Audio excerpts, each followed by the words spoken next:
Hello everyone, study with Prince में आपका स्वागत है।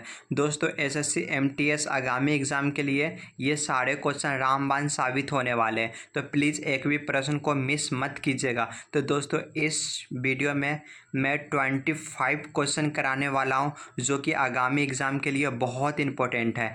और आप लोग को पता होगा कि एग्ज़ाम का बहुत ही कम दिन बचा हुआ है, ज़्यादा से ज़्यादा 45 दिन ही बचा हुआ है। तो क्यों ना हम लोग वो पढ़ें जो कि एग्ज़ाम में आए। तो दोस्तों, इस वीडियो से आपको अंदाज़ा लग जाएगा कि आपकी तैयारी कैसा है और एग्ज़ाम में किस लेवल का प्रश्न पूछा जाता है। तो दोस्तों, बिना देरी किए हुए हम लोग पहले प्रश्न की ओर बढ़ते हैं। तो दोस्तों, पहला क्वेश्चन हमारा ये रहा, कौन सा देश दक्षिण एशिया मुक्त व्यापार क्षेत्र का हिस्सा नहीं था। तो दोस्तों, कौन सा देश दक्षिण एशिया मुक्त व्यापार क्षेत्र का हिस्सा नहीं था। तो दोस्तों, इसका आंसर हो जाएगा चीन। ऑप्शन नंबर ए राइट हो जाएगा दोस्तों, चीन। ध्यान में रखिएगा, बहुत इंपॉर्टेंट प्रश्न है। चलिए अगले क्वेश्चन की ओर बढ़ते हैं। तो दोस्तों, देख सकते हैं हमारा अगला क्वेश्चन ये रहा, पश्चिम बंगाल में कुल डैश संसदीय सीटें लोकसभा निर्वाचन क्षेत्र है। तो दोस्तों, पश्चिम बंगाल में कुल कितने संसदीय सीटें लोकसभा निर्वाचन है। तो दोस्तों, इसका आंसर हो जाएगा 42। ऑप्शन नंबर ए सी हो जाएगा दोस्तों 42, जो कि मोस्ट इंपॉर्टेंट प्रश्न है दोस्तों, इससे भी ध्यान में जरूर रखिएगा। चलिए दोस्तों, अगले क्वेश्चन की ओर बढ़ते हैं। हुमायूं का मकबरा कहाँ स्थित है। तो दोस्तों, इसे स्टार मार्क जरूर करके रख लीजिएगा, बहुत इंपॉर्टेंट क्वेश्चन है, ये हर बार एग्जाम में रिपीट होता ही है। तो दोस्तों, इसका आंसर हो जाएगा नई दिल्ली। हुमायूं का मकबरा कहाँ स्थित है, तो नई दिल्ली। ऑप्शन नंबर बी सही हो जाएगा दोस्तों। चलिए अगले क्वेश्चन की ओर बढ़ते हैं। पोटेशियम की खोज किसने की थी। तो दोस्तों, अगला क्वेश्चन ये रहा, पोटेशियम की खोज किसने की थी। तो दोस्तों, इसका आंसर हो जाएगा Humphry Davy. Option number A से हो जाएगा दोस्तों, हम्फ्री डेवी। ध्यान में रखिएगा दोस्तों, जो कि मोस्ट इंपॉर्टेंट प्रश्न है। चलिए अगले क्वेश्चन की ओर बढ़ते हैं। निम्नलिखित में से कौन सा प्रमुख अजैव कारक नहीं है। तो दोस्तों, निम्नलिखित में से कौन सा प्रमुख अजैव कारक नहीं है। तो दोस्तों, इसका आंसर हो जाएगा तो दोस्तों वायु। ऑप्शन नंबर डी सही हो जाएगा दोस्तों, वायु, जो कि मोस्ट इंपॉर्टेंट है। दोस्तों, ये रहा हमारा अगला question, the secret of the Nagas पुस्तक के लेखक कौन है। तो दोस्तों, देख सकते हैं the secret of the Nagas के पुस्तक के लेखक कौन है। तो दोस्तों, इसका आंसर हो जाएगा Amish Tripathi. Option number B सही हो जाएगा दोस्तों, अमीश त्रिपाठी। चलिए दोस्तों, ये रहा हमारा अगला क्वेश्चन, भारतीय संविधान में एमएलए का पूरा नाम क्या है। तो दोस्तों, भारतीय संविधान में एमएलए का पूरा नाम क्या है। तो दोस्तों, इसका आंसर हो जाएगा ऑप्शन नंबर ए से हो जाएगा दोस्तों, member of legislative assembly. Option number A correct हो जाएगा दोस्तों, जो कि मोस्ट इंपॉर्टेंट प्रश्न है, जो कि ध्यान में रखिएगा, मेंबर ऑफ लेजिस्लेटिव असेंबली। चलिए दोस्तों, अगले क्वेश्चन की ओर बढ़ते हैं। राज्यसभा के सदस्यों का निर्वाचन कौन करता है। तो दोस्तों, राज्यसभा के सदस्यों का निर्वाचन कौन करता है। विधान परिषद के निर्वाचन सदस्य जनता, विधानसभा के निर्वाचन सदस्य लोकसभा। तो दोस्तों, इसका आंसर कौन है, आप लोग कमेंट बॉक्स में जरूर बताइएगा। तो दोस्तों, इसका आंसर हो जाएगा ऑप्शन नंबर सी, विधानसभा के निर्वाचित सदस्य। ऑप्शन नंबर सी राइट हो जाएगा दोस्तों, विधानसभा के निर्वाचित सदस्य। ये रहा दोस्तों अगला क्वेश्चन, निम्नलिखित में से कौन सी एक सदिश राशि है। तो दोस्तों, निम्नलिखित में से कौन सी एक सदिश राशि है। तो दोस्तों, इसका आंसर हो जाएगा ऑप्शन नंबर बी, कोणीय गति, जो कि मोस्ट इंपॉर्टेंट प्रश्न है दोस्तों, कोणीय गति। ऑप्शन नंबर बी, ध्यान में रखिएगा। चलिए दोस्तों, अगले क्वेश्चन की ओर बढ़ते हैं। दोस्तों, ये रहा अगला क्वेश्चन, सुभाष चंद्र बोस का जन्म वर्ष डैश में हुआ था। तो दोस्तों, क्वेश्चन का सीधा सीधा ये मतलब है, सुभाष चंद्र बोस का जन्म कब हुआ था। 1897। ऑप्शन नंबर सी करेक्ट हो जाएगा दोस्तों, 1897। तो दोस्तों, हमारा अगला क्वेश्चन ये रहा, भारत की तरफ आने वाले प्रथम समुद्री मार्ग की खोज किसने की थी। तो दोस्तों, भारत की तरफ आने वाले समुद्री मार्ग की खोज किसने की थी। तो दोस्तों, मोस्ट इम्पोर्टेंट प्रश्न है, जो कि हर एग्जाम में ये क्वेश्चन रिपीट किया ही जाता है। तो दोस्तों, बता दें कि इसका आंसर वास्को डी गामा हो जाएगा। ऑप्शन नंबर 20 सही हो जाएगा दोस्तों, वास्को डी गामा। ध्यान में रखिएगा, बहुत बहुत इंपॉर्टेंट प्रश्न है दोस्तों। आपको इसका PDF चाहिए तो आप लोग कमेंट जरूर कीजिएगा, इसका PDF हम प्रोवाइड कर देंगे। ये रहा दोस्तों अगला क्वेश्चन, आकार के संदर्भ में बृहस्पति का हमारे सौरमंडल में 10 स्थान है। तो दोस्तों आकार के संदर्भ में बृहस्पति का हमारे सौरमंडल में डैश स्थान है, मतलब कौन सा स्थान है, पहला, दूसरा, तीसरा, चौथा। तो दोस्तों इसका आंसर क्या होगा, आप लोग को पता हो तो ज़रूर कमेंट बॉक्स में बताते चलिएगा। दोस्तों पहला स्थान है, ऑप्शन नंबर ए सही हो जाएगा दोस्तों, पहला स्थान है, जो कि मोस्ट इम्पोर्टेंट प्रश्न है। ये रहा दोस्तों हमारा अगला क्वेश्चन, अंतर्राष्ट्रीय योग दिवस किस दिन मनाया जाता है। तो दोस्तों इसे स्टार मार्क जरूर कर लीजिए, जो कि मोस्ट इम्पोर्टेंट प्रश्न है दोस्तों।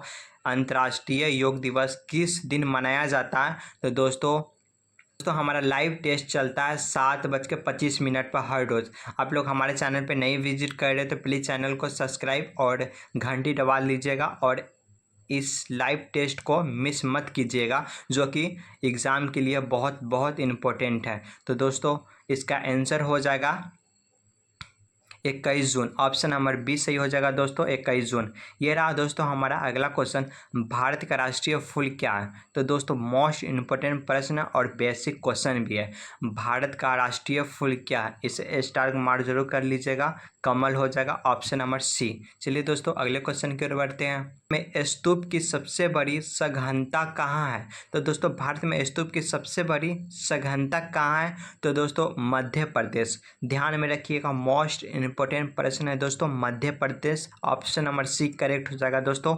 चलिए दोस्तों अगले क्वेश्चन की ओर बढ़ते हैं। ये रहा हमारा अगला क्वेश्चन, किस तो दोस्तों यह हमारा अगला क्वेश्चन है, किस वायसराय के शासनकाल के दौरान भारत के 11 राज्यों में पहली बार चुनाव कराया गया था।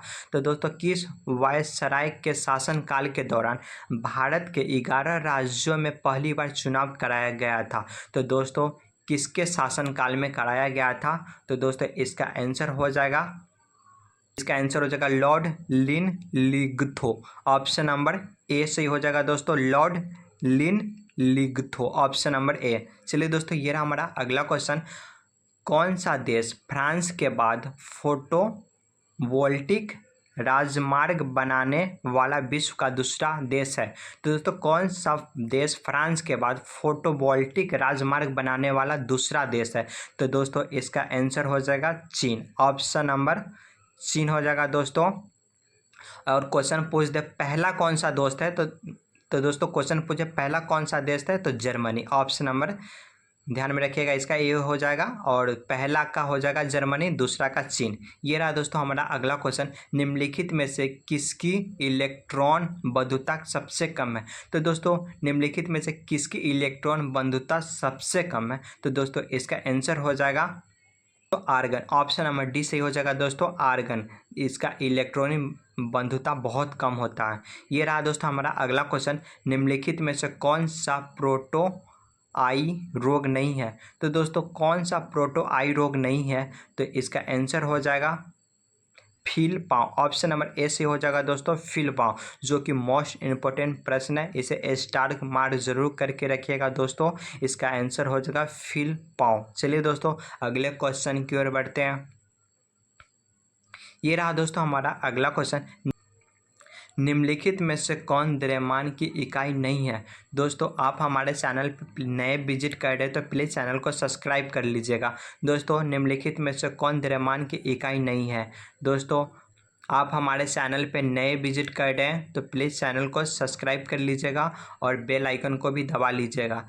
दोस्तों पौंड, किलोग्राम, ग्राम, डायन। तो दोस्तों इसका आंसर क्या होगा आप लोग कमेंट बॉक्स में जरूर बताइएगा। दोस्तों इसका आंसर हो जाएगा डायन, ऑप्शन नंबर डी करेक्ट हो जाएगा दोस्तों, डी से डायन। चलिए दोस्तों अगले क्वेश्चन की ओर बढ़ते हैं।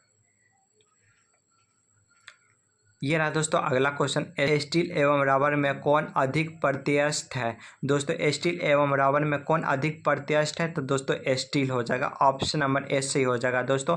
चलिए अगले क्वेश्चन की ओर बढ़ते हैं। रॉकेट किस सिद्धांत पर कार्य करता है। दोस्तों रॉकेट किस सिद्धांत पर कार्य करता है। न्यूटन के तृतीय नियम, न्यूटन के प्रथम नियम, न्यूटन के द्वितीय नियम, दोस्तों इसका आंसर आप लोग को पता हो तो ज़रूर कमेंट बॉक्स में बताते चलिएगा, और हमारे चैनल पे नए विजिट करें तो प्लीज़ चैनल को सब्सक्राइब कर लीजिएगा। इसका आंसर हो जाएगा दोस्तों न्यूटन के तृतीय नियम, जो कि मोस्ट इम्पोर्टेंट प्रश्न है। दोस्तों इस चैनल पे मोस्ट इम्पोर्टेंट एसएससी का टॉपिक और रिलेटेड क्वेश्चन अपलोड करते रहता हूँ। मक्खी में से निम्नलिखित में से कौन सी बीमारी होती है? दोस्तों मक्खी से निम्नलिखित में से कौन सी बीमारी होती है? आम, सर्दी, जुकाम, मलेरिया, फ्लू और अंत्र ज्वर। दोस्तों इसका आंसर हो जाएगा अंत्र ज्वर। ऑप्शन नंबर डी सही हो जाएगा दोस्तों, अंत्र ज्वर, जो कि मोस्ट इम्पोर्टेंट प्रश्न है दोस्तों। चलिए दोस्तों अगले क्वेश्चन की ओर बढ़ते हैं। ये रहा दोस्तों हमारा अगला क्वेश्चन।